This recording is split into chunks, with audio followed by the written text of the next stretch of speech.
My husband was always kind to everyone, and my parents loved him too. I have a sister who is very focused on her career. My husband got along well with her, even though she was always busy with work.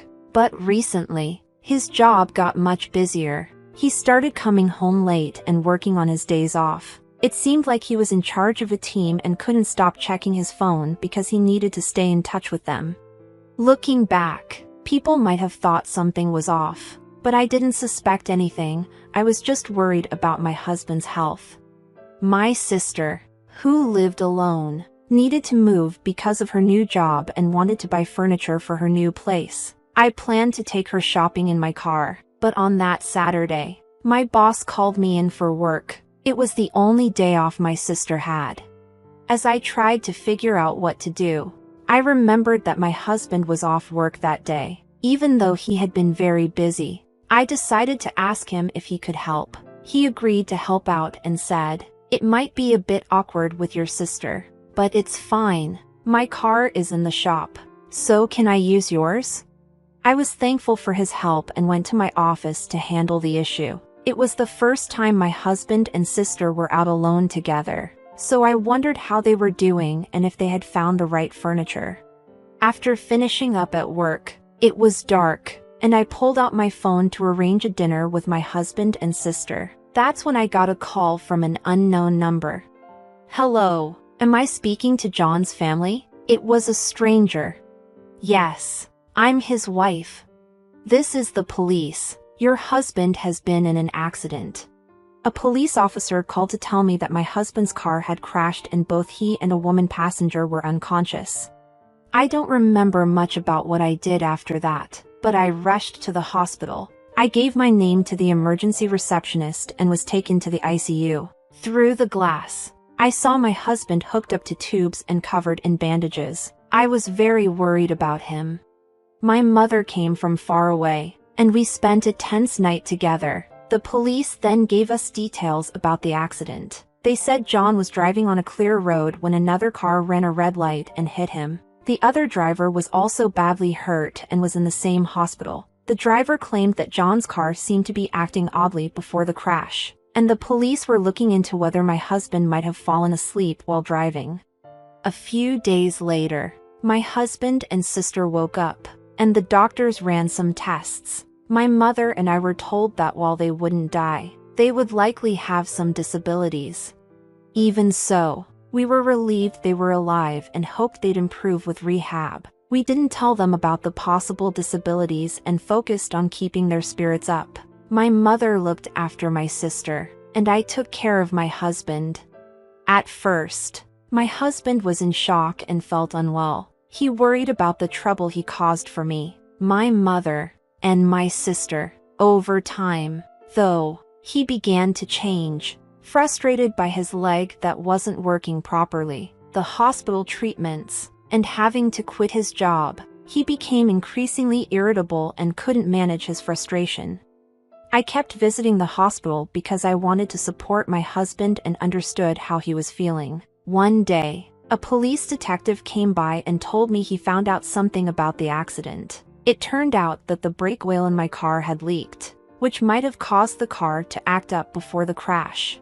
The woman who hit my car was also in bad shape, and her mother came to apologize. It was the first time I met her. After that, my husband's anger towards me increased. He was upset that I could move around while he couldn't and was annoyed that I wasn't at the hospital all the time due to my work. He started bossing me around, getting angry if I didn't meet his demands, throwing things, and complaining about his hospital room. He even complained when I went out to buy lunch for myself. His demands kept getting worse. I felt sorry for my husband, but I had to work to support us, and I was busy with tasks like dealing with the police and the hospital. I barely had time to rest. My husband's behavior was becoming too much to handle, and I felt trapped. My sister seemed just as stressed, and my mother was getting more exhausted. I heard that my sister was making even more demands on my mother, who wasn't working. When I couldn't be at the hospital, both my husband and sister heard that they might remain paralyzed even with rehab.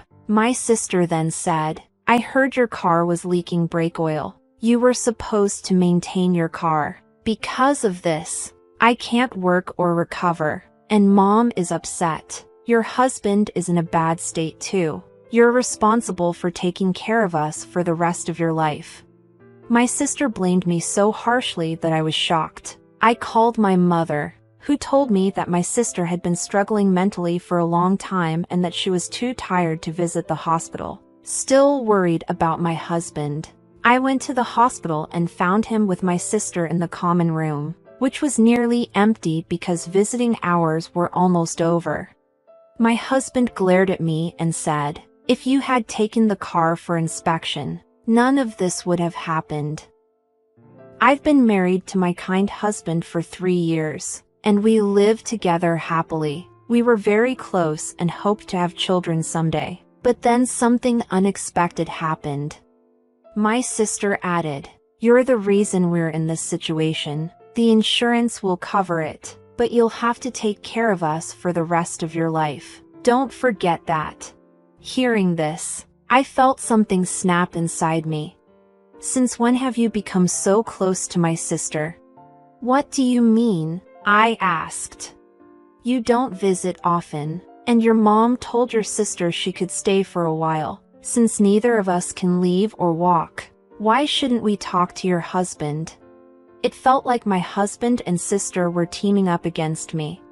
I know, right? I said, trying to be sarcastic. You guys hadn't seen each other for a long time before the accident, right? What are you talking about? I'm talking about you taking care of us. My husband ignored my question, and my sister didn't even look at me but nodded in agreement when my husband said she would be taken care of for the rest of their lives. I didn't really expect an answer, but I kept asking, hoping they might understand how I felt. I wonder if the person whose car hit you is getting better now, I said. How would I know? She snapped. She ran a red light. It's unbelievable. Exactly. You can't imagine how scary it was. We really need to get some compensation from her. I was so close to a promotion too. If I hadn't stepped in, they'd just keep complaining. I think it's time to reveal the truth. There's something I need to tell you. What is it? I had my car inspected before the accident. Really? Then the dealer should be sued. They should have known about the brake oil leak. I know, right? So you know, right after the accident, the police called me. They wanted to check what caused the accident, so they asked to see my drive recorder. But that old recorder doesn't record sound and only starts recording after the accident, so it's useless. I see. It's just like I thought. You didn't know I got a new drive recorder? My sister looked surprised. What? I also installed a camera inside the car. Her face went pale. You know, new drive recorders start recording with even a small shake of the car. The police contacted me and said they saw the data. My husband looked confused, and my sister looked so pale she almost collapsed. You were up to something, weren't you? I asked her. What do you mean? Did you do something to the car? My husband was panicking. And why do you talk to my sister like she's your girlfriend? Oh. My husband stopped talking. I had mentioned earlier that the new recorder could start recording with a slight vibration. So many intimate moments between them were captured. I was so embarrassed when the police asked if it was my sister who was in the car with my husband. My husband's face went white. You two have been having an affair all this time? I was completely fooled. Not knowing what to do, my husband started blaming my sister. Mary isn't the only one at fault here. Just then, the mother of the woman who crashed into my car arrived at the hospital room. I had invited her to come. Don't you have anything to say to her? My sister was shocked by the woman's sudden appearance. Who's this? She's the mother of the woman who crashed into you. She should be the one paying for all this. Seeing the woman in tears, my husband stopped talking. She's the mother of the woman who hit you. She's also the mother of the woman who was your victim. Her name is Alice. I'm sure you know who she is." When my husband heard the woman's name, he went completely pale, and my sister started to panic. "What? What's happening? Do you know the woman who was driving the car?" "So they knew it was your car and still crashed into it." "Who is she?" My husband looked lost for words. I decided to explain to my sister. She was having an affair with John. He promised to divorce me, but he never did. When Alice claimed she was pregnant with his child, John told her to get an abortion. After that, she couldn't reach him and wanted to get revenge on me. "Wait, so that means..." "Right. You were in the wrong place at the wrong time."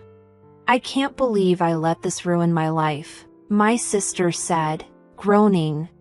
"The truth is, no matter how much you cry or scream, there's nothing you can do about it," I said firmly. "Oh, so this didn't happen to an innocent person," I continued, pouring out all my feelings. "You were having an affair with Mary, who was trying to hurt or even kill me by messing with my car's brake oil. But she ended up getting into an accident herself. I'm the real victim here.